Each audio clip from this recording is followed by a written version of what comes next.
Bonjour à tous et bienvenue dans cette vidéo YouTube. Donc aujourd'hui j'ai décidé de vous parler de mon travail, c'est-à-dire psychologue, et pourquoi est-ce qu'il faut aller voir un psychologue, pourquoi est-ce qu'il ne faut pas aller voir un psychologue, dans quel cas est-ce que c'est bien d'aller consulter, et surtout quelle est la différence entre les psychiatres, les psychothérapeutes, les psychologues, comment savoir qu'est-ce qui nous convient, etc., etc., puisque c'est pas forcément évident de savoir et qu'en plus là il y a les lois qui sont en train de changer. Donc du coup déjà, pour être psychologue, il faut faire un master en psychologie, donc 5 ans d'université, et ça nous donne la possibilité d'exercer du conseil psychologique, de faire du soutien de personnes. Suite à ça, on peut faire une formation post-grade qui nous amène au titre de psychothérapeute, qui peut durer, sauf erreur, entre 4 ou 5 ans. Il y a différentes orientations et du coup qui nous permet de faire de la psychothérapie. Et c'est cette branche-là qui est touchée par les modifications de la loi qui font qu'ils vont être remboursés par l'assurance de base, ce qui est une super nouvelle, surtout pour l'accès aux soins pour les patients. Et puis enfin, on a les psychiatres. Les psychiatres, ils suivent un petit peu une voie parallèle. Ils font à la base médecine, puis une spécialisation en psychologie. Et donc, ils ont l'habilité à prescrire des médicaments comme des médecins. Du coup, dans la logique, vous vous diriez que c'est mieux d'aller voir un psychiatre puisque potentiellement c'est eux qui connaissent le mieux les maladies psychiques. Mais en réalité, tout le monde peut aller consulter sans pour autant avoir besoin d'aller chez le psychiatre. Donc le psychiatre, qu'est-ce qu'il fait? En premier lieu, c'est celui qui va être apte à traiter les maladies psychiques graves de type schizophrénie, bipolarité, dépression, donc les choses qui nécessitent un traitement médicamenteux. Ça peut aussi être pour certains troubles anxieux sévères. Et puis du coup, le psychiatre va en général essayer de poser un diagnostic pour pouvoir donner un traitement efficace, un traitement adapté. Et c'est aussi le psychiatre qui peut donner éventuellement des arrêts de travail, des papiers certifiant que la personne n'est pas apte à travailler, etc., etc. Donc le psychiatre, c'est vraiment celui qui va gérer la partie un petit peu administrative avec l'État. En gros, c'est un peu que la parole du psychiatre qui est vraiment écoutée dans les décisions juridiques. À l'inverse, un psychothérapeute va vraiment travailler justement dans la thérapie. En psychologie, à l'université, on n'apprend pas autant sur le côté médical, mais beaucoup plus dans la relation. Donc la psychothérapie, ça va être beaucoup plus dans la relation du patient au thérapeute. Ça va vraiment être un soutien, ça va être d'aller puiser dans les ressources de la personne sans forcément vouloir compenser par des médicaments. Du coup, la psychothérapie, ça va vraiment être d'aller guérir des traumas, d'aller chercher un petit peu les différents schémas qui peuvent régir la vie intérieure. Et les psychologues, ils vont plus ou moins avoir un rôle justement de soutien psychologique, de pouvoir aider les personnes qui ont peut-être des problématiques un peu moins graves, si on veut. Par exemple, les psychothérapeutes, ils peuvent, par la pleine conscience, par différentes techniques, aider les personnes anxieuses. Et ça peut fonctionner aussi bien que certains antidépresseurs ou anxiolytiques. Et les psychologues, ça va être du soutien pour rechercher les différentes ressources que la personne possède déjà.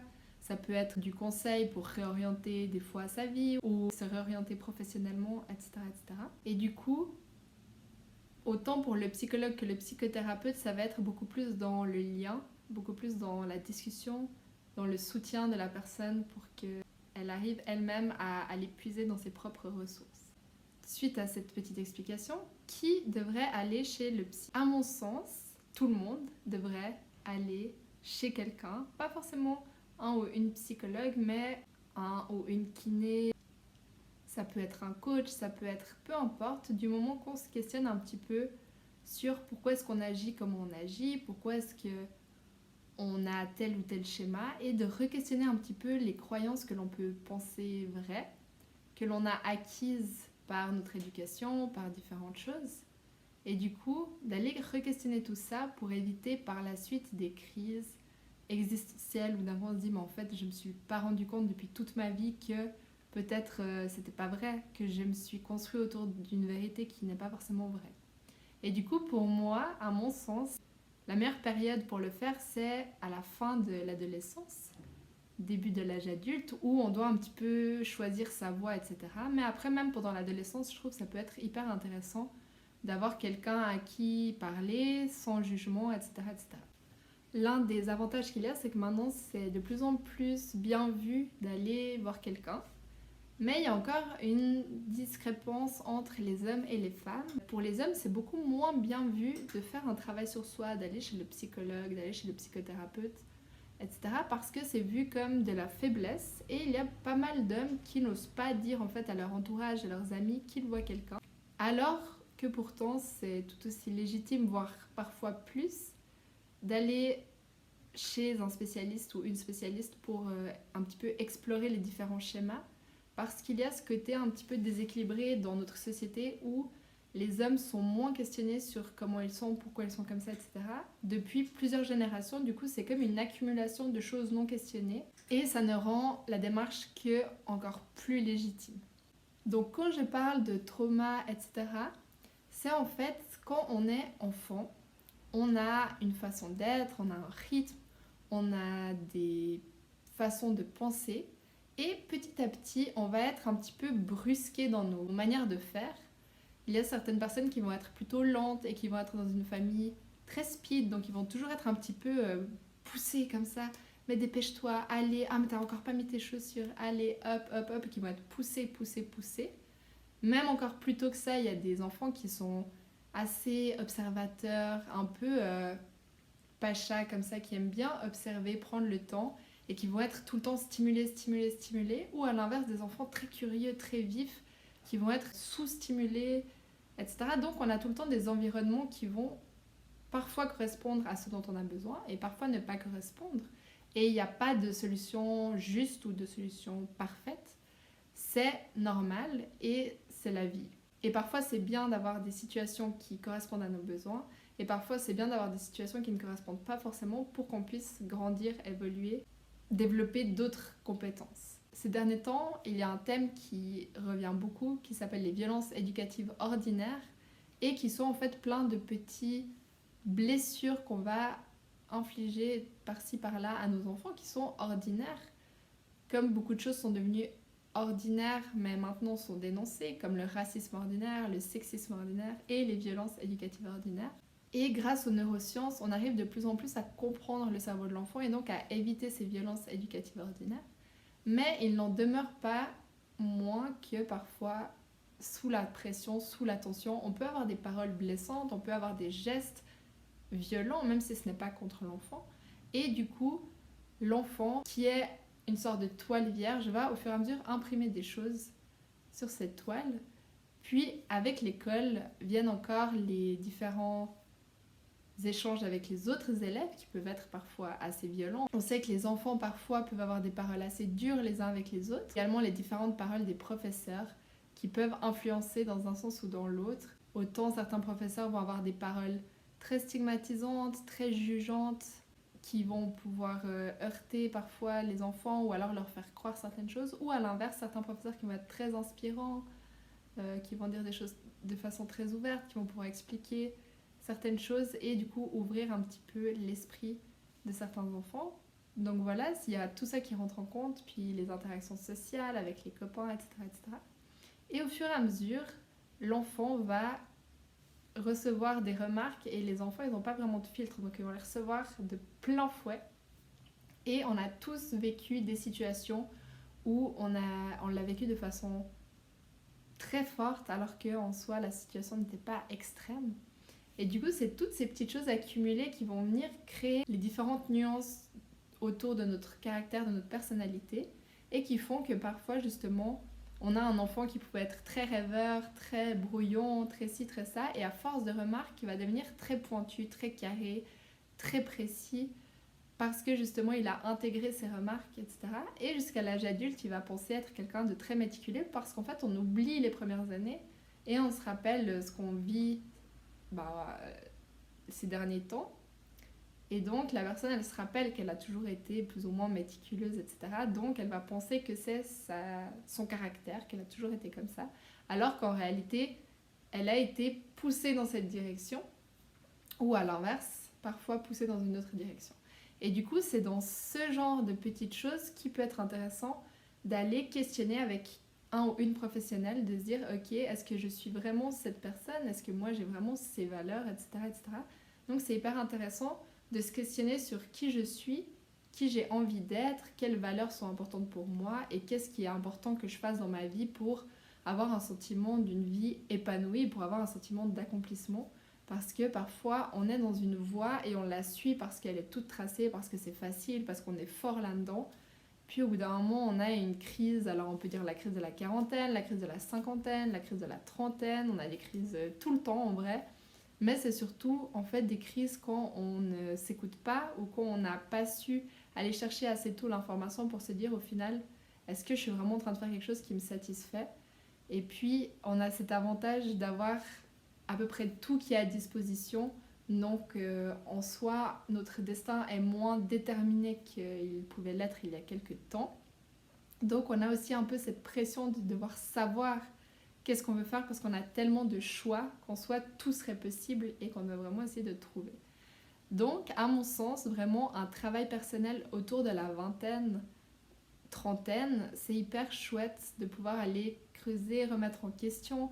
Est-ce que vraiment cette croyance, elle me va? Est-ce que cette façon de penser, est-ce que ces valeurs me correspondent? Oui ou non? Et de pouvoir un petit peu déblayer, etc. C'est aussi hyper important pour créer des relations saines parce que souvent, on a parfois des relations qui nous marquent et qui sont pas forcément saines. Alors, j'irai pas jusqu'à dire toxiques parce que ça, c'est un peu la mode, les relations toxiques, les pervers narcissiques, etc. On en parle beaucoup. À mon sens, c'est pas forcément une personne qui est toxique. Dans une relation, les blessures de l'un répondent aux blessures de l'autre et du coup, ça crée quelque chose de toxique comme ça qui s'accumule et qui devient vraiment négatif. Mais du coup, c'est important aussi de pouvoir aller guérir les blessures qu'on a parce que souvent, s'il y a quelqu'un de toxique pour nous qui rentre dans notre vie, c'est qu'il y a une partie de nous qui résonnait avec ça. Et donc, c'est important d'aller soigner cette partie avant de pouvoir continuer plus loin. Par exemple, quelqu'un qui a une blessure de l'abandon, il va avoir tendance à aller vers des gens qui vont l'abandonner pour confirmer cette blessure, pour confirmer ce que cette personne a déjà vécu. Et du coup, ça peut être extrêmement dur à vivre parce qu'on revit la même chose encore et encore et encore.